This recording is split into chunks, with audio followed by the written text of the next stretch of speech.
সম্মানীয় এই মহতি জলসার সভাপতি মহাশয়, ওলামায়ে দ্বীন, আমার স্নেহের ছাত্রবৃন্দ, সম্মুখে বসে থাকা বয়োজ্যেষ্ঠ বয়োকনিষ্ঠ সমবয়স্ক ইসলাম প্রীত মুসলিম সমাজ, পর্দার অন্তরালে মা ও ভগ্নীগণ, যাবতীয় গুণগান স্তুতিবাদ আরাধনা সেই মহান আল্লাহ পাকের জন্য,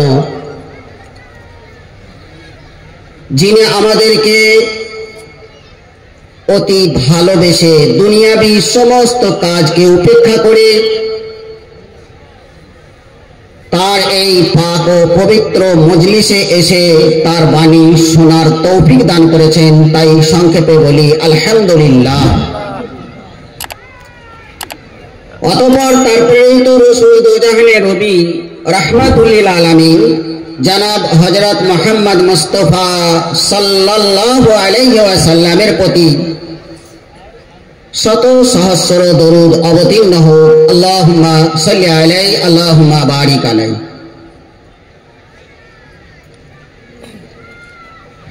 জালসা মানেই হচ্ছে এখন মেলা। বুঝতেই পারছেন, রাস্তাতে অঢেল লোক, দোকান বসিয়েছি ওদের লাভের উদ্দেশ্যে। যাই হোক, আল্লাহ সবাইকে সে সুমতি দেন না।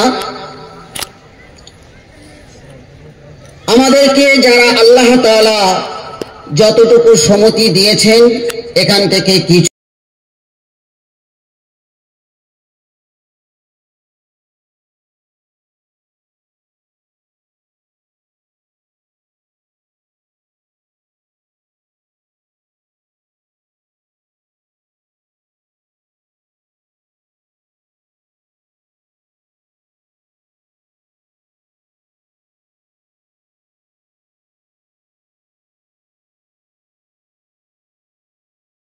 একসঙ্গে দুজনে এই হারমুর গ্রামে জালসা শুনতে এসেছে। মনে করে নিন, দান্নপাড়া বাড়ি, দান্নপাড়া আর হারমুরের মাঝখানে একটা কাদর আছে। তো জালসায় প্রধান বক্তা সাহেব সুন্দর সুন্দর ওয়াজ করলেন, তার মধ্যে একটা বক্তব্য রাখলেন আদব সম্পর্কে, যে আমরা যখনই কোনো কাজ করব, যখন কোনো কাজের মধ্যে থাকব, কাপড় আমাদেরকে সামলাতে হয়। তো বিশেষ করে হাঁটুর ওপরে যেন কাপড় না উঠানো হয়। এ কথাটা ছেলেও শুনেছে, বাপও শুনেছেন। ছেলের মনে কিন্তু কথাটা লেগে গেছে।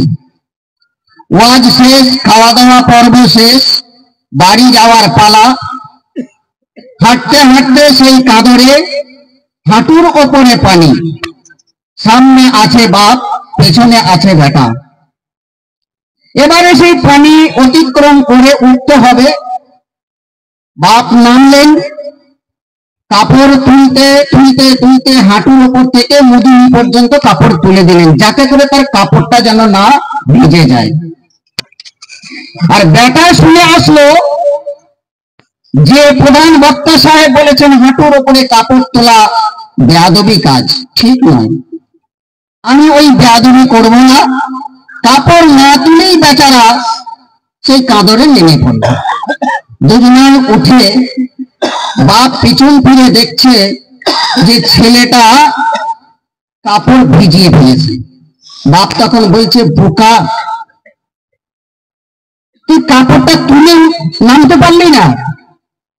তো বেটা তখন বলছে, আব্বা, আপনি এই মাত্র আজ শুনে আসলেন যে হাঁটুর ওপরে কাপড় তোলাটা হচ্ছে বেয়াদবি কাজ, আর আপনি কাপড় তুলতে তুলতে মুদুনি পর্যন্ত কাপড় তুলে দিলেন। তা বাপ তখন বলছে, ধুর বোকা, তুই এখনো ওয়াজগুলোকে বেঁধে নিয়ে এসেছিস, আমি সেইখানে ঝেড়ে ফেলিয়ে দিয়ে চলে এসেছি। কথাটা বুঝতে পারলাম?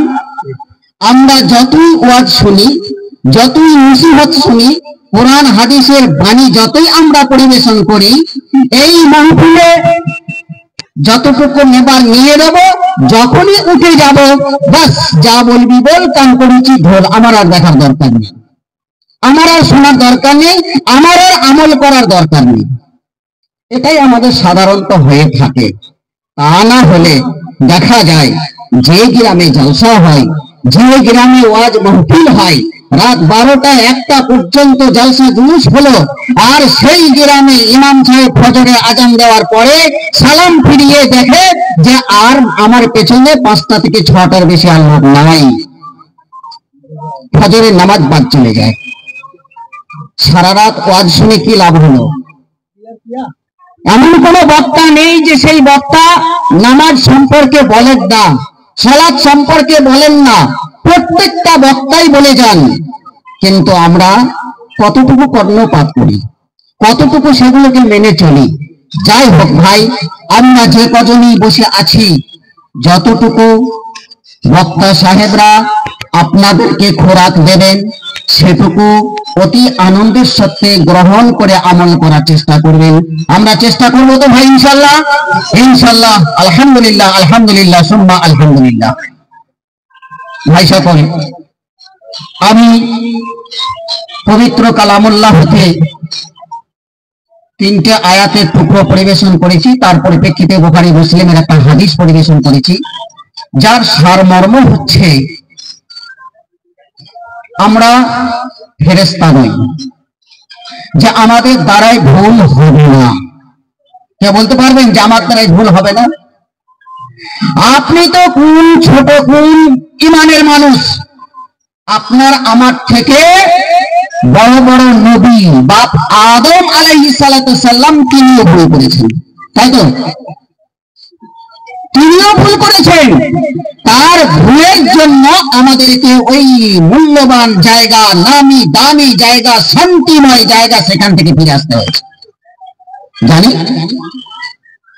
আল্লাহ তাআলা বললেন, ও আদম ও হাওয়া, তোমাদেরকে এত সুখ স্বাচ্ছন্দ্যের জায়গা আনিয়ে দিয়েছি, তোমরা এখানে পরিভ্রমণ করো, এখানকার বাগানের ফল মূল তোমরা খাও, আনন্দের সঙ্গে থাকো, আনন্দের সঙ্গে এখানে তোমরা ভ্রমণ করো। তবে আমার আদেশ, এই যে একটা গাছ দেখছো, ওই গাছের নিকটবর্তী তোমরা হবে না। ঘটনা আমাদের জন্য, কিন্তু শয়তান সে তো চাইছে যে আমি অবশ্যই আদম এবং আদম সন্তানকে আমি পথভ্রষ্ট করবই।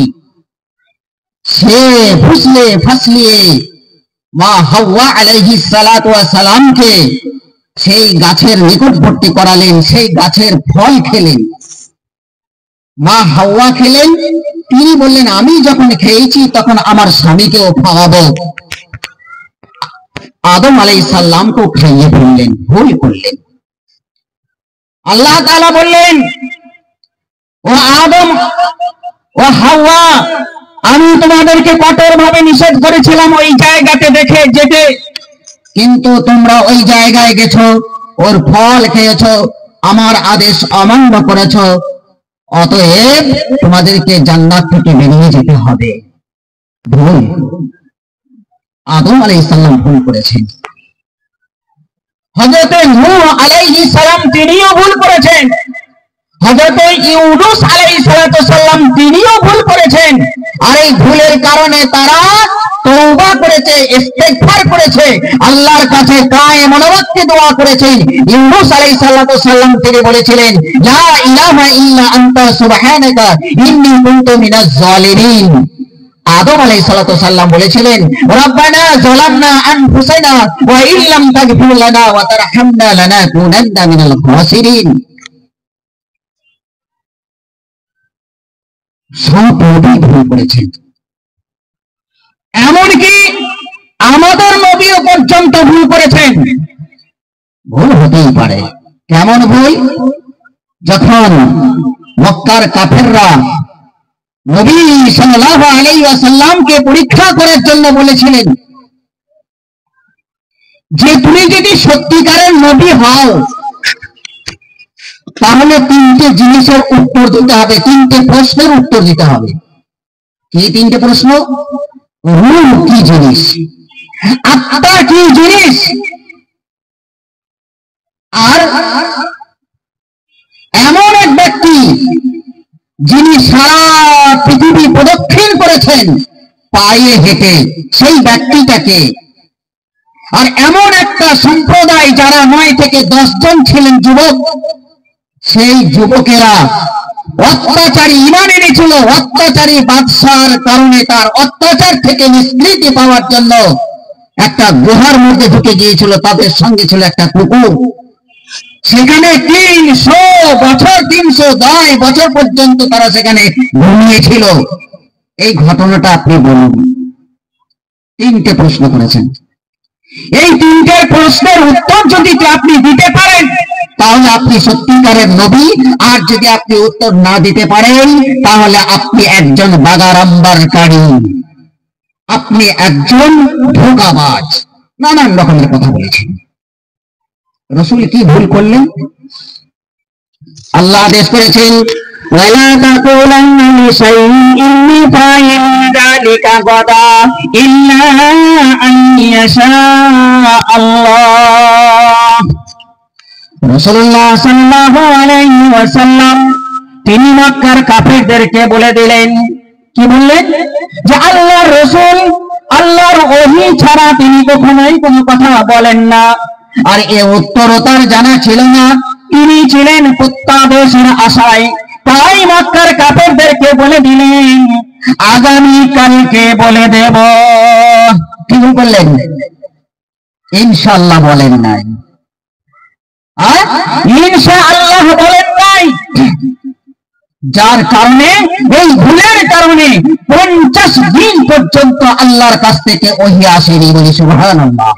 আমরা তো অনেক সময় অনেক কথা বলি, হ্যাঁ, যাবো, খাবো, নেবো, দেবো, অনেক ওয়াদা করি, অনেক কিছু কথা বলি, কিন্তু আমরা ইনশাআল্লাহ বলি না। ইনশাআল্লাহ বললে আপনার বরকত হবে। রাসূল ভুল করলেন, ইনশাআল্লাহ বলতে ভুলে গিয়েছিলেন। 50 দিন পর্যন্ত ওহী আসে নাই। মক্কার কাফেররা রাসূলুল্লাহ সাল্লাল্লাহু আলাইহি সাল্লামকে তিরস্কার, ভৎসনা, লাঞ্ছনা, গঞ্জনা, নানান রকমের কথা রাসূলকে শুনিয়েছিলেন। কিন্তু রাসূল শেষ পর্যন্ত অধৈর্য হচ্ছেন যে আল্লাহর কাছ থেকে ওহী আসছে না কেন। তখন আল্লাহ তাআলা সূরা কাহাফটাকে পরিপূর্ণভাবে অবতীর্ণ করলেন। সেখানে তিনটে প্রশ্নের উত্তর জানিয়ে দিলেন এবং বলে দিলেন, হে নবী, তুমি যদি এই ভুলটা না করতে, ইনশাআল্লাহ যদি না বলতে, যদি বলতে, তাহলে সঙ্গে সঙ্গে তোমার এই তিনটে প্রশ্নের উত্তর তোমার কাছে চলে যেত। কিন্তু তুমি ভুল করে ইনশাআল্লাহ বলো নেই, যার কারণে আমি তোমার প্রতি ওহী অবতীর্ণ করি নাই। একটা শিক্ষা পেলাম, যখন কোনো কাজ করব, আগামীতে যখন কোনো কাজ করব, কি বলতে হবে? ইনশাআল্লাহ। বলুন, ইনশাআল্লাহ বলতে হবে। প্রত্যেকটা নবী, অনেক ঘটনা কোরআন শরীফে এসেছে, তারা ইনশাআল্লাহ বলেছেন বলে সাকসেসফুল হয়েছেন, আর ইনশাআল্লাহ যারা বলেন নাই তারা সাকসেসফুল হন নাই।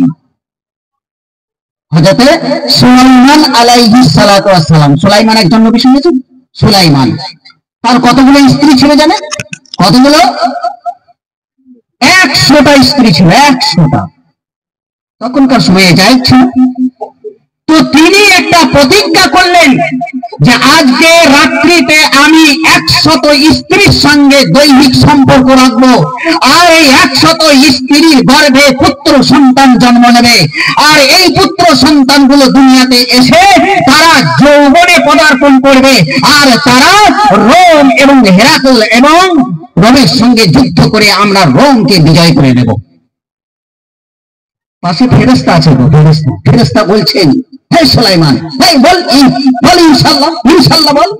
এমন শব্দ হাদিসের মধ্যে এসে গেছে যে ফেরেশতা তাকে শিখিয়ে দিচ্ছেন, কিন্তু ফেরেশতার কথার দিকে তিনি ভ্রুক্ষেপ করেন নাই, ভুল করে ফেলেছেন, ইনশাআল্লাহ বলেন নাই। এই ইনশাআল্লাহ না বলার কারণে 99টা স্ত্রীর গর্ভ সঞ্চার হয়ে গেছে। একটা স্ত্রীর গর্ভে সন্তান এসেছিল, তাও সেটা বলা হয়েছে মেয়ে এবং সেটা বিকলাঙ্গ। আল্লাহ বলে দিলেন, সুলাইমান তুমি যদি ইনশাল্লাহ বলতে, যদি তুমি ইনশাল্লাহ বলতে, তাহলে এই ইনশাল্লাহ বলার কারণে তোমার 100 স্ত্রীর গর্ভে আমি পুত্র সন্তান দিতাম এবং তারা যোদ্ধা হয়ে যেত এবং রোম কি সারা পৃথিবী তারা জয় করে ফেলতো, শুধু ইনশাল্লাহ না বলার কারণে। তাহলে নবীরা ভুল করেছে, তাহলে আমাদের তো ভুল হতেই পারে ভাই, তাই না? আমাদের উঠতে চলতে বসতে ফিরতে সব সময় আমাদের ভুল হতেই পারে। আদম আলাইহিস সালামকে যখন তৈরি করলেন তো ফেরেশতারা সেজদা করলেন, কে সেজদা করলো না? ইবলিস। আল্লাহ বললেন, ইবলিস তুই কেন সেজদা করলি না? তো বললেন, না না না, অসম্ভব, হতে পারে না। কেন? আরে ও তো মাটির তৈরি, মাটি সবসময় নিম্নে দিকে যায়, আর আমি আগুনের তৈরি, আমি সবসময় ঊর্ধ্বে যাই, অতএব আমি কেন সেজদা করব না? আমার কথা তুমি অমান্য করলি, এই অমান্য করার কারণে তোকে আমি লানতের তককে দিয়ে দিলাম, তোর উপরে অভিশাপ দিয়ে দিলাম, তোর জাহান্নাম ছাড়া গতি নাই, তো এখান থেকে সরে যা। তো তখন কি বলেছিলেন?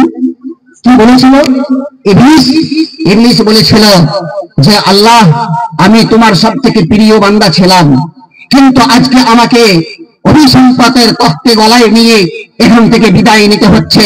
তবে আমি অঙ্গীকার করছি আমার দুটো জিনিস মানতে হবে। একটা হচ্ছে কি, যে কিয়ামত পর্যন্ত তোমাকে আয়ু দিতে হবে, আর আমি এটা ওয়াদা করছি, আল্লাহ বললেন ঠিক আছে তোকে কিয়ামত পর্যন্ত আমি আয়ু দিলাম, আর আমি এটা ওয়াদা করছি যে তোমার ওই আদম সন্তানকেও আমার দলে নিয়ে আসবো, আমার দলে তাকে ঢুকিয়ে দেবো, অর্থাৎ তাকে আমি ভূতগ্রস্ত করবো। আল্লাহ কি বলেছিলেন? হ্যাঁ, তোমাকে শক্তি দিয়ে দিলাম ঠিকই, তবে যারা ইমানদার হবে তাদেরকে পারবি না। আর তারা যদি ভুল করে, তোর কথাই তোর চাল চলনে যদি তারা ভুল করে ফেলে, ভুল করার পরে সে যদি আমার কাছে ক্ষমা চায়, আমি তাকে ক্ষমা করে দেবো। আবার যদি ভুল করে, আবার যদি সে আমার কাছে ক্ষমা চায়, তাহলে আমি তাকে ক্ষমা করে দেবো। আবার যদি সে ভুল করে, আবার ভুল করার পরে যদি আমার কাছে ক্ষমা চায়, তাহলে আমি তাকে ক্ষমা করে দেবো। বলেন আলহামদুলিল্লাহ। বুঝতে পারলেন হাদিসের কথাটা, তাফসীরের কথাটা, যে শয়তান সব সময় আমাদের পেছনে আছে, সে কিভাবে পথভ্রষ্ট করবে সব সময়ে তার জাল চলছে, কিন্তু আমাদের চেষ্টা করতে হবে তার জালে যেন ফেসে না যায়, তার কাছ থেকে আমাদের দূরে দূরে থাকতেই হবে। ভুল হবে, কিন্তু ভুলের জন্য একটাই রাস্তা, সেটা হচ্ছে তোমাকে তওবা করতে হবে। আল্লাহ বলছেন, লাইসাতু তাওবাতু লিল্লাযীনা ইয়ামালুনা সাইয়্যাত হাত্তা ইযা হাদারা আহাদুহুম ওয়া ক্বালা ইন্নী তুবতু আল। আল্লাহ বলছেন, ওই মানুষের তওবাকে কবুল করা হবে না যে মানুষটা অহরহ ভাবে পাপ করে যাচ্ছে, শয়তানের পদাঙ্ক অনুসরণ করেই চলল, যে কোনো সময়ে আল্লাহর নাম নেয় না, রাসূলের কথা মতো চলে না, ওলামাদের কথা মতো চলে না, সব সময় শয়তানের পদাঙ্ক অনুসরণ করে চলে। তার মৃত্যু যখন চলে আসবে, মৃত্যুর সময়ে সে যদি তওবা করে, তার তওবা গৃহীত হবে না, তার তওবা কবুল করা হবে না। হবে?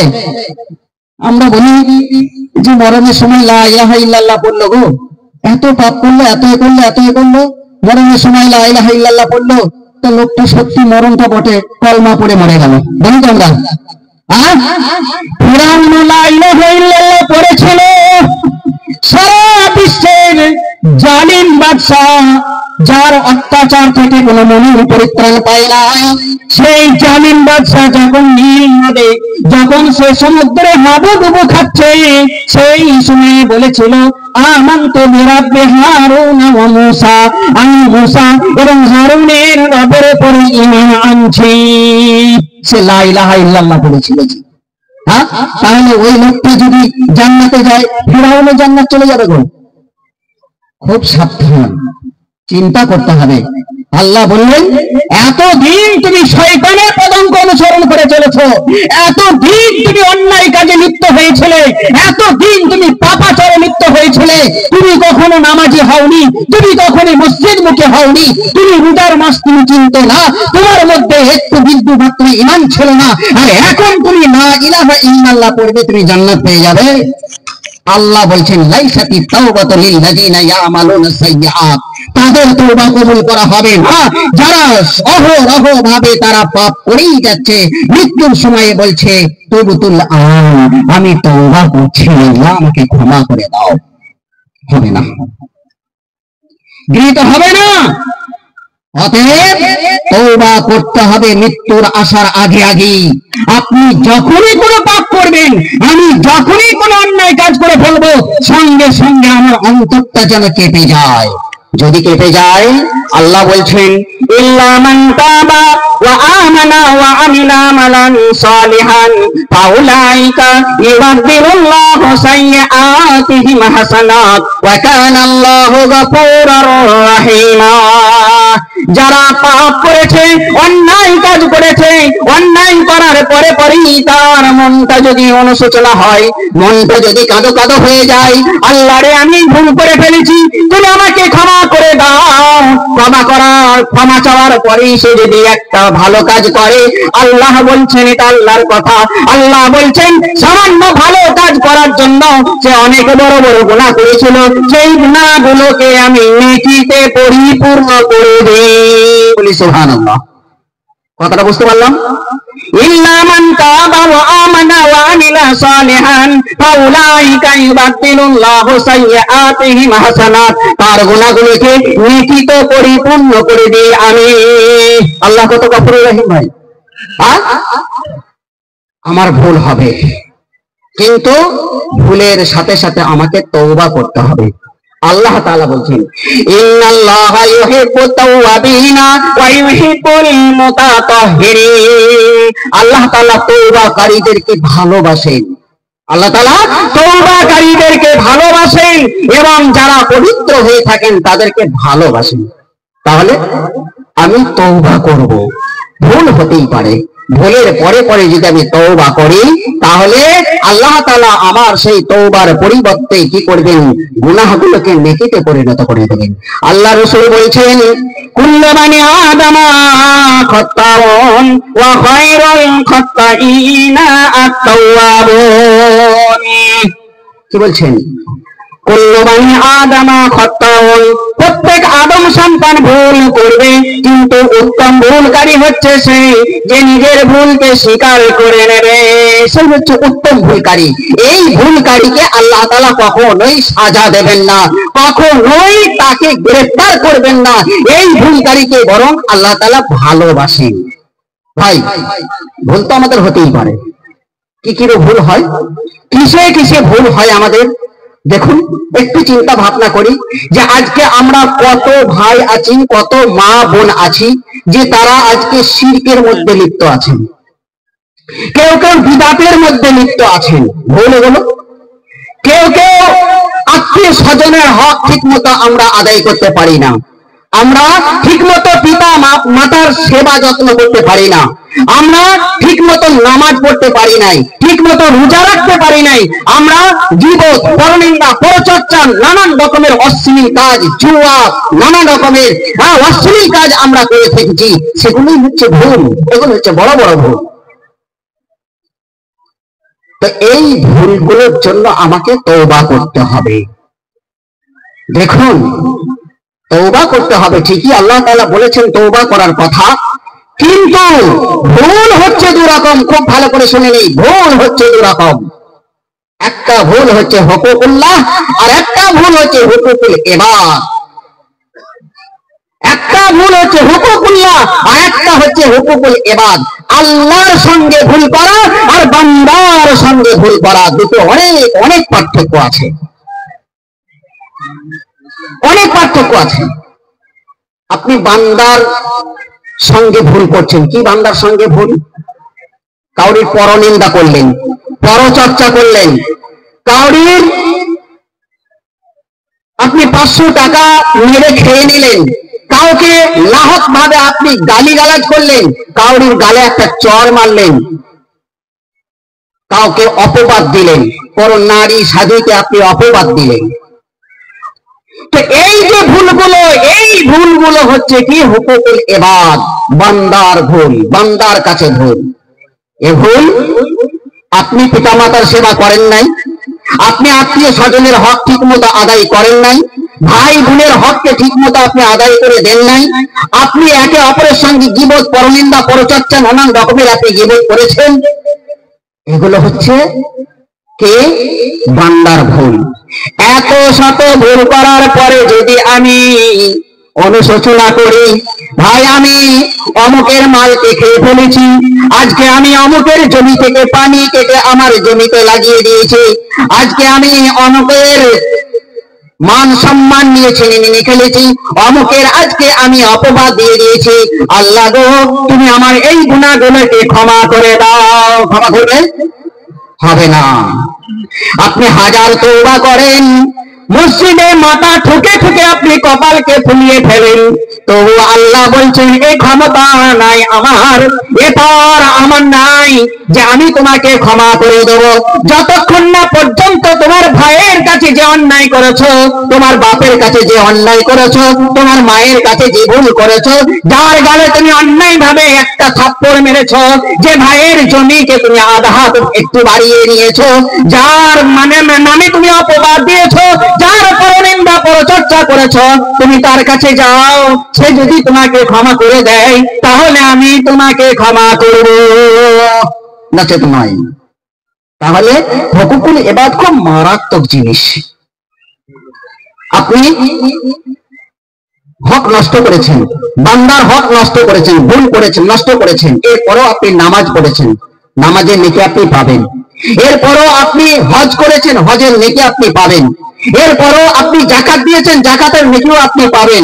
কোরআন, জিকির ইত্যাদি অনেক কিছু নেকি আপনি সঞ্চয় করেছেন, নেকি কিন্তু আপনি পাবেন। তবে কি হবে?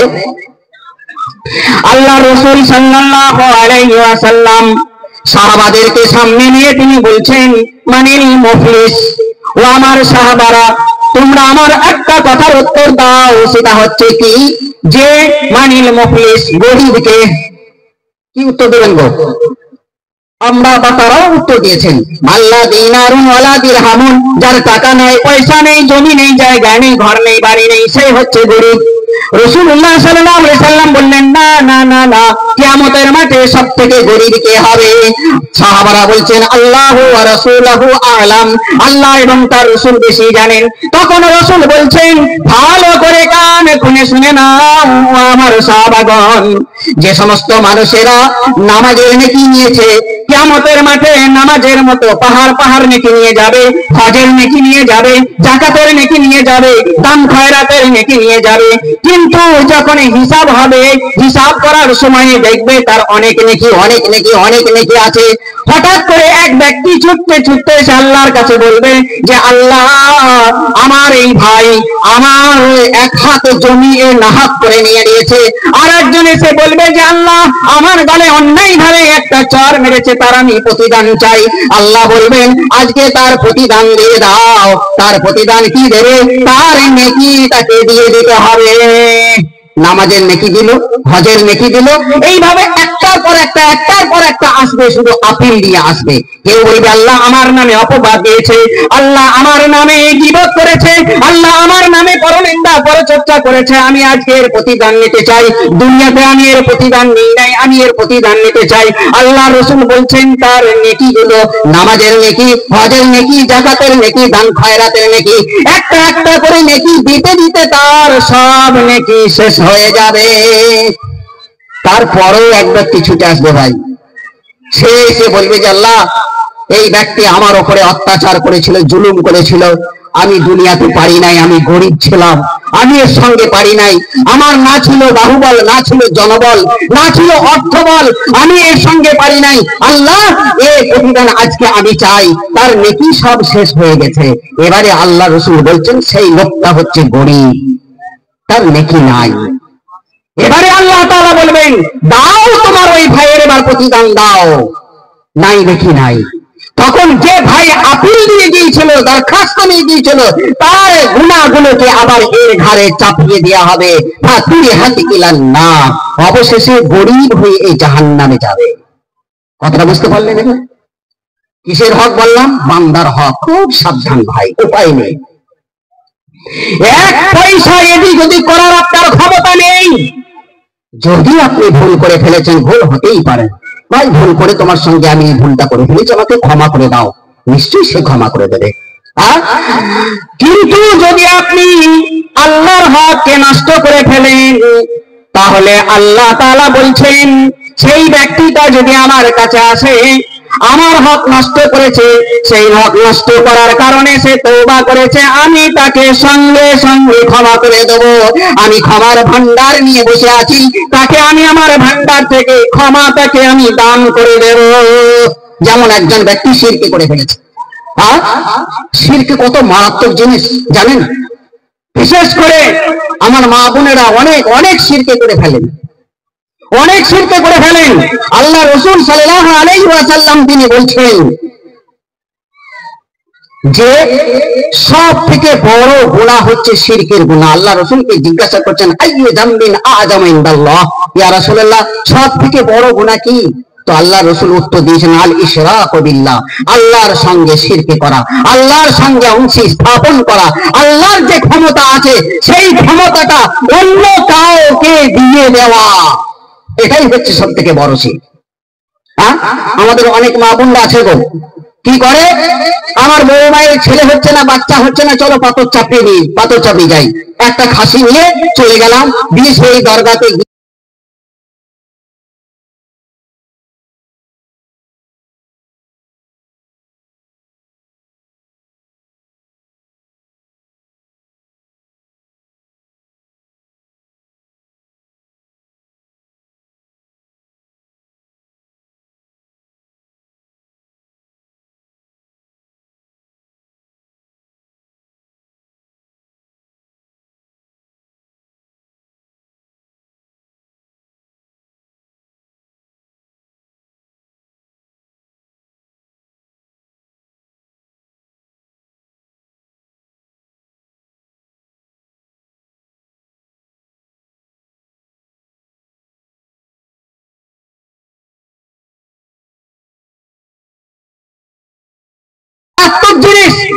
একজন মুমিন ব্যক্তি যদি মারা যায়, আল্লাহ রাসূল বলছেন, মা মিন মুসলিমিন ইয়ামুতু, মা মিন মুসলিমিন ইয়ামুতু, যদি কোন মুসলমান মারা যায়, ফায়াকুম আলা জানাজাতিহি আরবাউনা রাজুলান, আল্লাহ রাসূল বলছেন তার জানাজাতে শত শত নয়, হাজার হাজার নয়, লক্ষ লক্ষ নয়, আমরা কি বলে থাকি যে আমুকের জানাজা হলো, সেই জানাজাতে প্রায় লাখ লাখ নামাজি হয়েছে, 1 লক্ষ নামাজি জানাজা পড়েছে। অমুকের জানাজাতে 10,000 লোক জানাজা হয়েছে, আমরা এরকম বলে থাকি। কিন্তু আল্লাহ রাসূল বলছেন কোন মুমিন বান্দা যখন মারা যাবে, মারা যাওয়ার পরে তার জানাজাতে যদি আরবাউনা রাজুলান, মাত্র 40টা মানুষ যদি তার জানাজাতে শরীক হয়, আর সেই মানুষগুলো যদি বলে লা ইউশরিকুনা বিল্লাহি শাইআ, সেই 40টা মানুষ যদি আল্লাহর সঙ্গে শিরক না করে, তাহলে আল্লাহ তাআলা বলছেন, আল্লাহ রাসূল বলছেন, শাফাআহুমুল্লাহু ফীহি, তাদের সেই সুপারিশকে কবুল করা হবে। কজন? মাত্র 40 জন। আল্লাহ রাসূল বলেছিলেন, সহিহ মুসলিমের হাদিস, 40 জন মানুষ যদি তার জানাজাতে শরীক হয়, শত শত হতে হবে না, হাজার হাজার হতে হবে না, লক্ষ লক্ষ হতে হবে না, যদি 40টা মানুষ, ওয়াহিদ মানুষ যদি আল্লাহর সঙ্গে শিরক না করে থাকে, তারা যদি এই জানাজাতে শরীক হয়, তাদের দোয়াটা আল্লাহর কাছে গৃহীত হবে, কবুল হয়ে যাবে। আর যদি 10,000 মানুষ সেখানে শরীক হয়েছে, আর 10,000 মানুষ যদি আল্লাহর সঙ্গে শিরক করে, তাহলে তাদের সুপারিশ কবুল করা হবে? কখনো হবে না, কখনোই হবে না।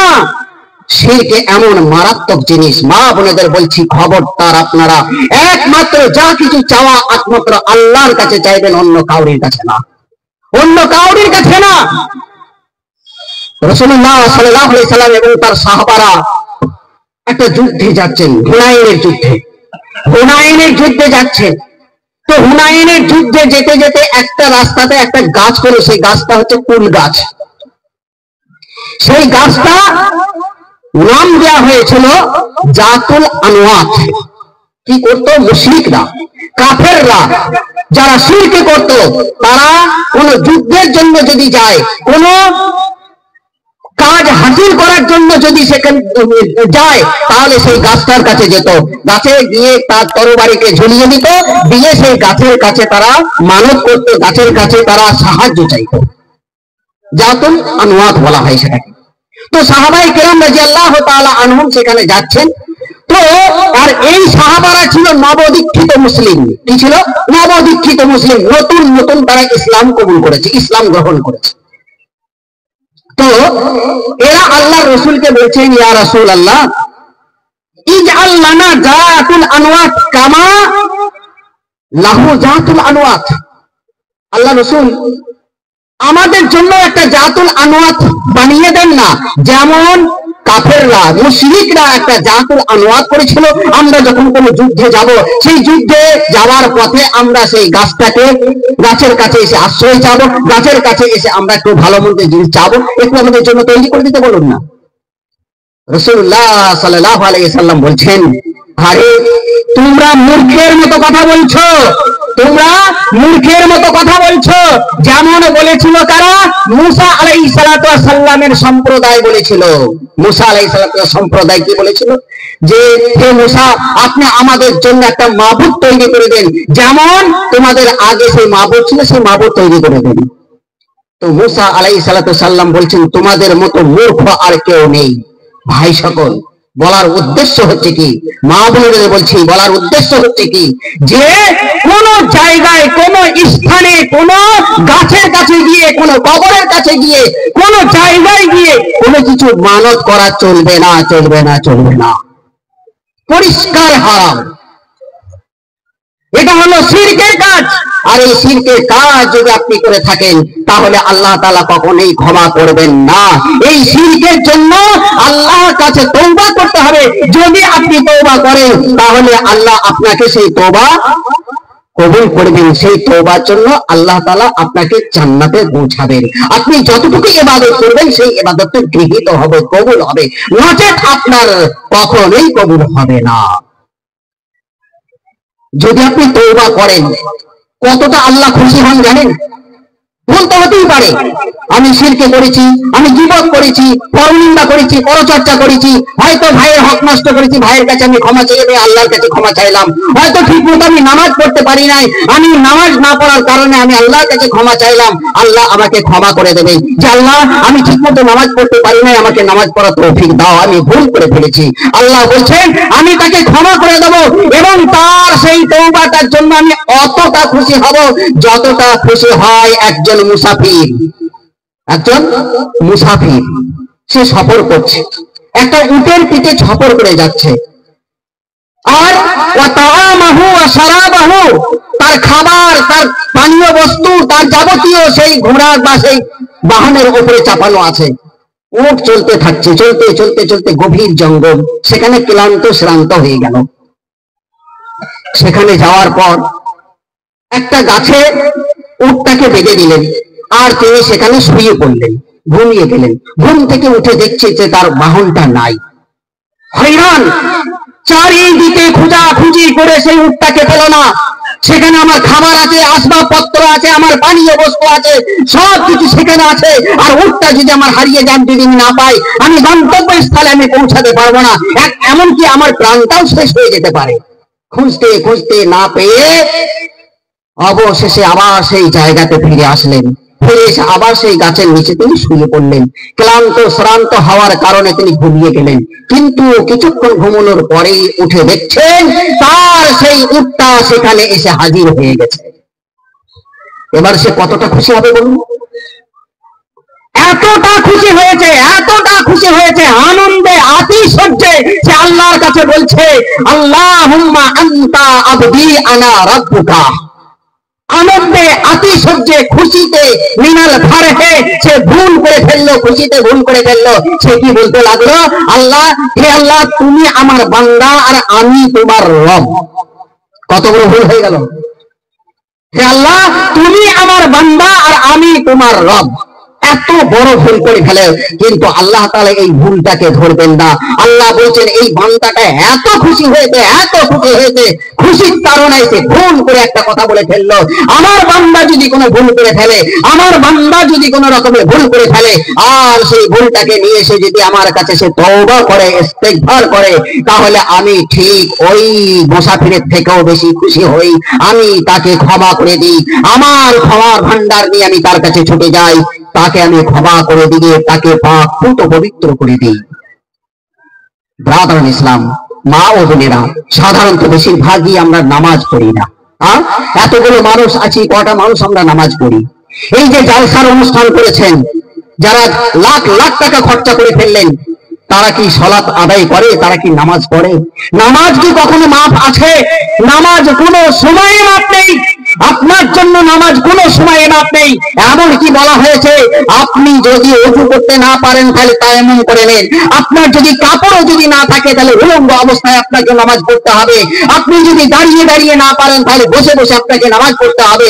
বসে বসেও যদি না পারেন তাহলে আপনাকে শুয়ে শুয়েও আপনাকে ইশারা করে করে নামাজ পড়তে হবে। এমন কি বলা হয়েছে, যুদ্ধের মতো সংকটময় মুহূর্তে পর্যন্ত নামাজ মাপ হয়নি। যুদ্ধ করতে গেছেন, সামনে শত্রু, উপরে সূর্যের তাপ, নিচে বালুর তাপ, সামনে শত্রু। এমতো অবস্থায় তো আল্লাহ রাসূল বলতে পারতেন যে নামাজ এখন পড়তে হবে, নামাজ কাজা করে দাও, আমরা যখন যুদ্ধ থেকে ফিরে যাব তখন গিয়ে বাড়িতে আবার এই কাজাগুলো তুলে নেব। হয়নি। আবু দাউদে এসেছে 7 রকমের নামাজ এসেছে। আল্লাহ রাসূল বললেন জোহরের সময় হয়ে গেছে, দুটো দল হয়ে যাও, এক দল শত্রুর মোকাবেলায় থাকবে আর এক দল আমার সঙ্গে নামাজ পড়বে। মুসাফিরের নামাজ হচ্ছে 2 রাকাত, অতএব 2 রাকাত নামাজ পড়া হবে, জোহরের 2 রাকাত নামাজ পড়া হবে। আল্লাহ রাসূল তাদেরকে কাতার দিয়ে নামাজ পড়াচ্ছেন। 1 রাকাত নামাজ পড়ানো হয়েছে, আল্লাহ রাসূল উঠে দাঁড়িয়ে গেলেন, আর পেছনে যারা ছিলেন তারা নামাজ ছেড়ে দিয়ে শত্রুর মোকাবেলায় চলে গেলেন। দেখুন কেমন নামাজ, শত্রুর মোকাবেলায় চলে গেলেন। আর যারা শত্রুর মোকাবেলায় ছিলেন তারা আবার এসে আল্লাহ রসুলের পেছনে দাঁড়ালেন, তাদের হয়েছে 1 রাকাত। এরা আল্লাহ রসুলের পেছনে দাঁড়িয়ে আল্লাহ রসুল এদেরকে 1 রাকাত নামাজ পড়িয়ে দিলেন। আল্লাহ রসুল আত্মাহত করে বসে আছেন, আর এরা উঠে গিয়ে নিজে নিজে 1 রাকাত পড়ে সালাম ফিরিয়ে দিয়ে চলে গেলেন। আর যারা 1 রাকাত পড়ে চলে গিয়েছিলেন তারা আবার এসে আল্লাহ রসুলের পেছনে দাঁড়িয়ে আবার 1 রাকাত নিজে নিজে পড়ে আল্লাহ রসুল তাদেরকে নিয়ে সালাম ফিরিয়ে দিলেন। এটা ছিল যুদ্ধের ময়দানে, সংকটময় মুহূর্তে যুদ্ধের ময়দানে এটা ছিল নামাজ। মাপ আছে? নামাজ কোনো সময় মাপ নেই। আমাদের অনেক ভাই আছেন যারা নামাজি মানুষ, তারাও পর্যন্ত যদি শরীর একটু অসুস্থ হয়ে যায় তাহলে নামাজ আমরা ছেড়ে দিই, পারছি না, শরীর খুব খারাপ। আবার কাজের সিজন তো বলাই নাই। যখন কাজের সিজন এসে যায়, চাষের সময় এসে যায়, মনে হয় যেন নামাজিরা ছুটি নিয়ে চলে গেছে। তখন দেখা যায় শুধু ইমাম আর মুয়াজ্জিন দুজনই নামাজ পড়ছে, বাকি আর কেউ নেই। যখন চাষ শেষ হয়ে যাবে, কাজ যখন শেষ হয়ে যাবে, তখন আবার তারা এক এক করে এসে মসজিদে হাজির হবে। বিরাদান ইসলাম, নামাজ কোনো সময় মাপ নেই। আপনাকে যুদ্ধের মতো সংকটময় মুহূর্ত পর্যন্ত আপনাকে নামাজ পড়তে হয়েছে। আপনি সফরে গেছেন, আপনার 4 রাকাতে যায় 2 রাকাত আল্লাহ রাসূল করে যেতেছেন, সুন্নত নফল কোনো কিছু করার দরকার নেই, মাত্র 2 রাকাত নামাজ পড়লে আপনার জন্য যথেষ্ট হয়ে যাবে। আপনি ট্রেনে চেপে আছেন, জোহরের সময় হয়ে গেছে, পানিও নাই, আপনি তায়াম্মুম করে নিলেন, মাটিও যদি না পান বিনা তায়াম্মুম পর্যন্ত আপনার নামাজ হয়ে যাবে। বিনা তায়াম্মুমে আপনি 2 রাকাত নামাজ পড়ে নেবেন, কারণ বশত ভাবে আপনার নামাজ হয়ে যাবে। ব্রাদার ইসলাম, নামাজ কোনো সময়ে মাপ নেই। নামাজ পড়ি নাই, ভুল করে ফেলেছি, তাই তো ক্ষমা চান, আল্লাহর কাছে ক্ষমা চান। আমরা ভাই এত বড় বড় পাপ করি, কিন্তু এই পাপগুলোকে পাপই মনে করি না। এই পাপগুলোকে পাপই মনে করি না। ভাবি যে বয়স হোক, বয়স হয়ে যাওয়ার পরে তখন নামাজ ধরবো, বয়স হয়ে যাওয়ার পরে তখন আমি হজ করতে যাব, বয়স হয়ে যাওয়ার পরে তখন যাকাত ফাকাত ইত্যাদি এই সমস্ত গুলো দেবো। আমরা এটাই ভেবে থাকি, কিন্তু না, আপনার মরণ কখন এসে যাবে আপনি বুঝতেই পারবেন না। হযরত আনাস রাদিয়াল্লাহু তাআলা আনহু তিনি বলছেন, আমরা যদি একটা সামান্য পাপ করতাম তাহলে সেটা মনে করে নিতাম যে মুবিকাত, ধ্বংস করনেওয়ালা, এটা পাপ হয়ে গেছে। এই পাপ আমাকে ধ্বংস করে দেবে, এই পাপ আমাকে বিনাশ করে দেবে, এই পাপ আমাকে সমূলে ধ্বংস করে দেবে। তারা এটাই মনে করত, আর সঙ্গে সঙ্গে তারা আল্লাহর রাসূলের কাছেও গিয়ে পর্যন্ত তওবা করতেন। একজন সাহাবী মালিক বিন মাইজ রাদিয়াল্লাহু তাআলা আনহু, দেখুন মালিক বিন মাইজ একজন বিশিষ্ট সাহাবী, আল্লাহ রসুলের সঙ্গে উঠা বসা সবসময়, নামাজ ইবাদত সব সময় তিনি করতেন, কিন্তু তার দ্বারা একটা ভুল হয়ে গেছে। সেই ভুলটার জন্য সে দুনিয়াকে প্রাধান্য দিচ্ছে না, সে আখিরাতকে প্রাধান্য দিচ্ছেন। মালিক বিন মাইস রাদিয়াল্লাহু তাআলা আনহু রাসূলুল্লাহ সাল্লাল্লাহু আলাইহি সাল্লামের কাছে এসে বলছেন, ইয়া রাসূলুল্লাহ তাহহিরনি, কানের কাছে গিয়ে বলছেন তাহহিরনি, আমাকে পবিত্র করুন। আল্লাহ রাসূল মুখটা ঘুরিয়ে নিলেন, আবার ওই কানে গিয়ে বলছেন, ইয়া রাসূলুল্লাহ তাহহিরনি, আপনি আমাকে পবিত্র করুন। আবার মুখ ঘুরিয়ে নিলেন, আবার বলছেন, ইয়া রাসূলুল্লাহ তাহহিরনি, আপনি আমাকে পবিত্র করুন। রাসূলুল্লাহ সাল্লাল্লাহু আলাইহি সাল্লাম তৃতীয়বারে বলছেন, ওয়াইহাক, তুমি যাও, চলে যাও, ইস্তাগফির, আল্লাহর কাছে তুমি ক্ষমা চাও, তোমার ওই ক্ষমা হয়ে যাবে, তোমার গুনাহ ক্ষমা হয়ে যাবে। তখন মালিক বিন মাইস বলছেন, ইয়া রাসূলুল্লাহ, আমার দ্বারা এমন একটা পাপ হয়ে গেছে যে পাপটার জন্য দুনিয়াতে শাস্তি না নিয়ে আল্লাহর কাছে ক্ষমা হবে না। আমি আখিরাতকে চাই, আমি আখিরাতকে চাই, দুনিয়াকে আমি চাই না, দুনিয়াকে আমি প্রাধান্য আমি দেই না। অতএব আপনি আমাকে পাক পবিত্র করে দেন। রাসূল বলছেন, ফিমা উতাহিরুকা, তোমাকে কি ব্যাপারে পবিত্র করা হবে, তোমার শরীর কি এমন অপবিত্র হয়ে গেছে? তখন হযরত মালিক বিন মাইস বলছেন, ইয়া রাসূলুল্লাহ ইন্নী জানাইতু, আমি জিনা করে ফেলেছি, ব্যভিচার করে ফেলেছি, আপনি আমাকে পবিত্র করুন। হাদিসে এসেছে, কোরআনে এসেছে, যদি কোনো বিবাহিত পুরুষ বা নারী ব্যভিচার করে ফেলে তাহলে তার শাস্তি হচ্ছে কোমর পর্যন্ত পুঁতে দিয়ে পাথর ছুঁড়ে ছুঁড়ে তাকে শেষ করে দেওয়া। আল্লাহু আকবার, আল্লাহু আকবার। মালিক বিন মাইস রাদিয়াল্লাহু তাআলা আনহু তিনি চাইছেন না যে এই পাপের বোঝা নিয়ে আমি আল্লাহর সঙ্গে সাক্ষাৎ করি, আল্লাহ আমাকে ক্ষমা করবেন না, আমি এই শাস্তি দুনিয়াতে নিতে চাই। রাসূলুল্লাহ সাল্লাল্লাহু আলাইহি সাল্লাম বলছেন, ও সাহাবারা, একে তোমরা নিয়ে যাও, ময়দানে নিয়ে গিয়ে তোমরা একে কোমর পর্যন্ত পুঁতে দাও, পাথর ছুঁড়ে ছুঁড়ে একে শেষ করে দাও। ময়দানে নিয়ে যাওয়া হলো, কোমর পর্যন্ত পুঁতে দিয়ে তাকে চতুর্দিক থেকে পাথর বর্ষণ হলো, পাথর মেরে মেরে তাকে তার গোটা শরীরটা ঝাঁঝরা হয়ে গেল, সে আর সহ্য করতে পারছেন না, দুই দিকে মাটিতে ভর দিয়ে ছেড়ে উঠে ছুটতে লাগলেন। হযরত আলী রাদিয়াল্লাহু তাআলা আনহু একটা উটের হাড় দিয়ে তার মাথায় আঘাত করলেন, সঙ্গে সঙ্গে তিনি মারা গেলেন। আল্লাহ বলেন, ওয়া আসারনা ফিল হায়াতিদ দুনিয়া, যারা দুনিয়াকে প্রাধান্য দেয় তারা আখিরাতে পাবে না, আর যারা দুনিয়াকে প্রাধান্য না দিয়ে আখিরাতে চায় আমি তাদেরকে নেকি দ্বারাই পূর্ণ করে দেব। তারা যা গুনাহ করেছে এই গুনাহগুলোকে আমি নেকি দ্বারাই পূর্ণ করে দেব। মালিক বিন মাইস রাদিয়াল্লাহু তাআলা আনহুর জন্য সাহাবায়ে কেরামদেরকে বললেন, তোমরা ওর জন্য তওবা করো, ইস্তিগফার করো এবং ওর জন্য আল্লাহর কাছে ক্ষমা চাও। আল্লাহ রাসূল সাল্লাল্লাহু আলাইহি সাল্লাম তাদেরকে সুসংবাদ দিয়ে দিলেন যে মালিক বিন মাইস বিনা হিসাবে জান্নাতে চলে গেছেন। বলি সুবহানাল্লাহ। চিন্তা করতে বলেছেন একটা গুনাহ। ঠিক অনুরূপ জুহাইনা গোত্রের একজন মহিলা আল্লাহ রাসূল সাল্লাল্লাহু আলাইহি সাল্লামের কাছে চলে এসেছেন। আমরা কত পাপ করি গো, চোখের জেনা, হাতের জেনা, পায়ের জেনা, মুখের জেনা, নানান রকমের জেনা, গীবত ইত্যাদি কত কি করে ফেলি, কিন্তু সেগুলোকে আমরা কিছু মনেই করি না। হযরত জুহাইনা কবিলা গোত্রের একজন মহিলা এসে আল্লাহ রাসূলের কাছে বলছেন, ইয়া রাসূলুল্লাহ আপনি আমাকে পবিত্র করুন। রাসূলুল্লাহ সাল্লাল্লাহু আলাইহি সাল্লাম মেয়েটিকে দেখলেন, পা থেকে মাথা পর্যন্ত, দেখে বলছেন, ও মহিলা, তুমি তো ভুল করেছো, কিন্তু তোমার গর্ভে যে সন্তান এসেছে সে সন্তান তো ভুল করেনি, অতএব তুমি যাও, তোমার গর্ভ থেকে যখন সন্তান হয়ে যাবে তখন তুমি আমার কাছে আসবে।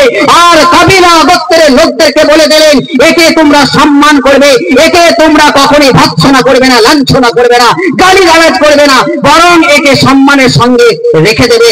যখন বাচ্চা হয়ে যাবে তখন তোমরা ওকে নিয়ে আসবে, নিয়ে আসবে। বাচ্চা হয়ে গেল, দেখুন চিন্তা করুন, কয়েক মাস পর কোলে করে সেই মহিলা বাচ্চাটাকে নিয়ে আসছেন। কয়েক মাস ধরে তিনি আল্লাহর কাছে তওবা করেছেন, এত তওবা করেছেন যে আল্লাহ এই অবস্থায় যদি আমার মৃত্যু হয়ে যায় তাহলে আমার এই অপবিত্র শরীর জান্নাতে যাবে না, আল্লাহ তুমি এর প্রতিদান দুনিয়াতেই দিয়ে দাও। সন্তানটা নিয়ে আসলেন, নিয়ে এসে আল্লাহ রাসূলের কাছে বলছেন, ইয়া রাসূলুল্লাহ দেখুন আমার সন্তান হয়ে গেছে, আমার সন্তান হয়ে গেছে। তখন রাসূলুল্লাহ সাল্লাল্লাহু আলাইহি ওয়াসাল্লাম বলছেন, আরে এ তো কচি বাচ্চা, এতে দুধ খোর, কে কে দুধ পান করাবে, কে কে লালন পালন করবে, যাও এর যখন খেতে শিখবে তখন তুমি আসবে তোমার শরীর পবিত্র করার জন্য। সুবহানাল্লাহ সুবহানাল্লাহ। চিন্তা করতে পেরেছেন? সেই মহিলাকে ফেরত দিচ্ছেন, তুমি যাও তোমার সন্তান নিয়ে যাও, তোমার সন্তান যখন খেতে শিখবে। দুধ ছাড়লো, 2.5 বছর পর সেই সন্তান রুটি খেতে শিখেছে, হাতে একটা রুটির টুকরো দিয়ে সেই মহিলা আসছেন তার নিজের পাপটাকে খণ্ডন করার জন্য। আমরা কেমন মানুষ হয়ে গেছি গো, এত পাপ করি, এত পাপ করি, তবুও আমার একটু অনুশোচনা হয় না যে আল্লাহ আমি এত পাপ করে ফেললাম, এই পাপের কারণে যদি আমার মৃত্যু হয়ে যায়, এই পাপের কারণে আমার আত্মা শান্তি পাবে না। সেই মহিলা রাসূলুল্লাহ সাল্লাল্লাহু আলাইহি ওয়াসাল্লামের কাছে এসে বলছেন, ইয়া রাসূলুল্লাহ, দেখুন দেখুন আমার সন্তান খেতে শিখেছে, অতএব আজ 3 বছর আগে যে পাপটা করেছি সেই পাপটাকে আমি মাথায় করে নিয়ে আল্লাহর সঙ্গে আমি যেতে পারবো না, অতএব আপনি আমাকে পবিত্র করুন। রাসূলুল্লাহ সাল্লাল্লাহু আলাইহি ওয়াসাল্লাম মানুষদেরকে বলে দিলেন, নিয়ে যাও ময়দানে এবং একে পাথর ছুঁড়ে ছুঁড়ে মারো। কোমর পর্যন্ত পুঁতে দেওয়া হলো, চতুর্দিক থেকে পাথর বর্ষণ হতে লাগলো। এক ফোঁটা রক্ত, সেই মহিলার রক্ত হযরতে খালিদ রাদিয়াল্লাহু তাআলা আনহুর গায়ে ছিটে লেগে গেছে। হযরতে খালিদ আস্তাগফিরুল্লাহ আস্তাগফিরুল্লাহ পড়তে পড়তে সেখান থেকে ফিরে আসছে। কথাটা রাসূলুল্লাহ সাল্লাল্লাহু আলাইহি সাল্লামের কানে পৌঁছে গেল। তখন রাসূলুল্লাহ বলছেন, ইয়া খালিদ মাহলান মাহলান, ইয়া খালিদ মাহলান মাহলান, এ খালিদ তুমি থামো, তুমি থামো, তুমি এমন কথা বলছো ওই মহিলার জন্য তুমি জানো এত লাকাদ তাওবা তাওবাতান, লাকাদ তাওবা তাওবাতান, এই মেয়েটা এত তওবা করেছে, এত ইস্তিগফার করেছে 3টে বছর ধরে। এই তওবাগুলোকে লাউ কুসিমাত বাইনা সাবিঈনা মিনাল মাদিনা মিন আহলিল মাদিনাতে, যদি মদিনার 70টা মানুষকে ভাগ করে দেয়া হয়, লা সাফাতুহুম লা ওয়াসাতুহুম, তাহলে এই মহিলার তওবাগুলোকে নিয়ে 70টা মানুষের, মদিনার মানুষকে যদি ভাগ করে দেওয়া হয়, মদিনার 70টা মানুষ বিনা হিসাবে জান্নাতে চলে যাবে। সুবহানাল্লাহ। চিন্তা করতে পেরেছেন? যে সে এত তওবা করেছে, এত তওবা করেছে, তার তওবাগুলোকে নিয়ে যদি 70টা মানুষকে ভাগ করে দেওয়া হয়, বিনা হিসাবে সে জান্নাত চলে যাবে। আল্লাহ রাসূল সাল্লাল্লাহু আলাইহি ওয়াসাল্লাম তার জানাজার নামাজও পড়িয়েছিলেন। রাসূলুল্লাহ সাল্লাল্লাহু আলাইহি ওয়াসাল্লাম বললেন, এই মহিলা পবিত্র, এই মহিলা কখনোই নাপাক নয়, এই মহিলা এত তওবা করেছে, এত ইস্তিগফার করেছে, যে ইস্তিগফার করার কারণে একে আল্লাহ তাআলা পবিত্র করে ফেলেছেন। ব্রাদারান ইসলাম, আজকে আমরা কত তওবা করছি, আজকে আমরা কত আমরা তওবা করছি, তো চিন্তা ভাবনা করেছি? পাপের শেষ নাই। পাপ করতে করতে করতে আমাদের অন্তরগুলো কালিমা হয়ে গেছে, কালো হয়ে গেছে। এই অন্তর থেকে আর আমাদের কালেমা বেরিয়ে আসে না। ব্রাদারান ইসলাম, ভুল হতেই পারে, আপনার ভুল হবে, আমার ভুল হবে, মায়েদের ভুল হবে, মেয়েদের ভুল হবে, ভুল হতেই পারে, কিন্তু সেই ভুলগুলোকে নিয়ে আল্লাহর কাছে অনুশোচনা করতে হবে। আল্লাহ, ভুল করে ফেলেছি, অতএব তুমি আমাকে ক্ষমা করে দাও। আল্লাহ, আমার এই ক্ষমা যদি না করো তাহলে আমি তোমার কাছে আমি শান্তি পাবো না। আল্লাহর কাছে ক্ষমা চাইতে হবে। ভাই ব্রাদারান ইসলাম, ভুল আমাদের হতেই পারে, ভুলের জন্য আমাদেরকে চেষ্টা করতে হবে যাতে করে আমরা সেই ভুলটাকে সংশোধন করে নিয়ে আল্লাহর কাছে কালেমা পড়ে যেন সাক্ষাৎ করতে পারি। আল্লাহর কাছে দোয়া করি, আল্লাহ যেন আমাদের সকলকেই বড় বড় পাপ থেকে আমাদেরকে ক্ষমা করে দিই। আমরা বিশেষ করে তওবা করি। রাসূলুল্লাহ সাল্লাল্লাহু আলাইহি সাল্লাম তওবা করার জন্য একটা কালেমা শিখিয়ে দিয়েছেন।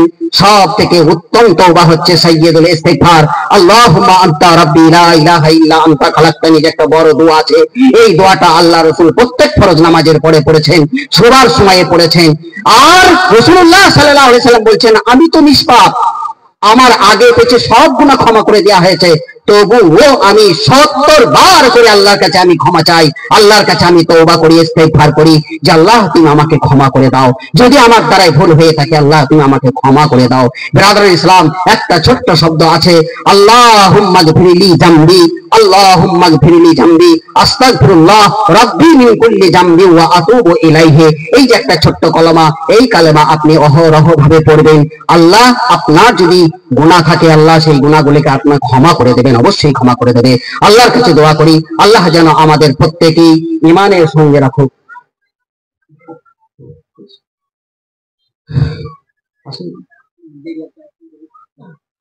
ব্রাদার ইসলাম, রাসূলুল্লাহ সাল্লাল্লাহু আলাইহি ওয়াসাল্লাম তিনি বলছেন যে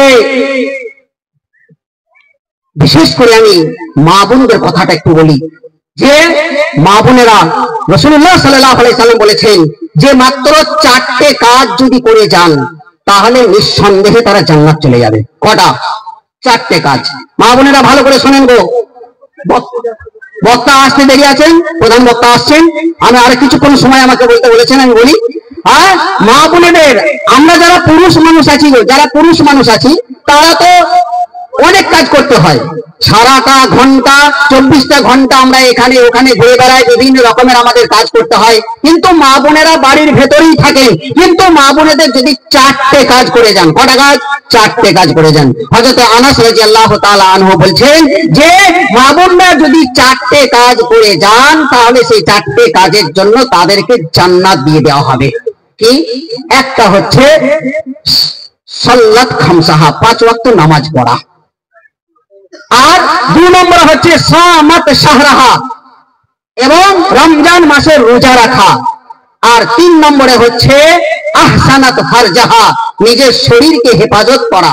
আর 4 নম্বরে হচ্ছে আতাআত বালাহা, তার স্বামীর সেবা করা। আল্লাহ তাআলা যাকে স্বামী দিয়েছেন তার স্বামীর সেবা করা। এই 4টে জিনিস যদি করে যান তাহলে অবশ্যই তারা জান্নাতে যাবে। আল্লাহ রাসূল বলছেন মিন আইয়্যি আবওয়াবিন শাআত, জান্নাতের 8টা দরজা আছে, যে কোনো দরজা দিয়ে সে প্রবেশ করতে পারবে। কটা কাজ বললাম? 4টে কাজ। ব্রাদারান ইসলাম, মা বোনেদের বলছি যে 5 ওয়াক্ত নামাজ পড়া। অনেক আমার মা বোনরা আছেন নামাজে খুব গাফলতি হন, নামাজে খুব গাফলতি হন। এগুলি তো বললাম নামাজ সম্পর্কে, যে নামাজ আপনাদের কোনো সময়ে মাপ নেই, একমাত্র আল্লাহ তাআলা যেটা ছাড় দিয়েছেন সেই ছাড়টুকু আপনাদের মাপ আছে, তাছাড়া আর মাপ নেই। তবুও অনেক মা বোন আছেন ইন্নাল্লাহা লা ইয়াস্তাহি মিনাল হক, হক কথা বলতে তিনি লজ্জিত হন না। অতএব হক কথা বলতে কোনো লজ্জা নাই। অনেক মা বোন আছেন যে মা বোনেরা দিনগুলোকে ভুল করে গুনে ফেলেন। হয়তো কাউরির যদি যে রোগটা আছে সেই রোগটা কাউরির যদি 3 দিন, কাউরির 3 দিন আসে, 4 দিন আসে, 5 দিন আসে, 7 দিনের বেশি আর হয় না। কিন্তু আমরা অনেকে যার হয়তো 3 দিন এসেছে সে 7 দিন পর্যন্ত অপেক্ষা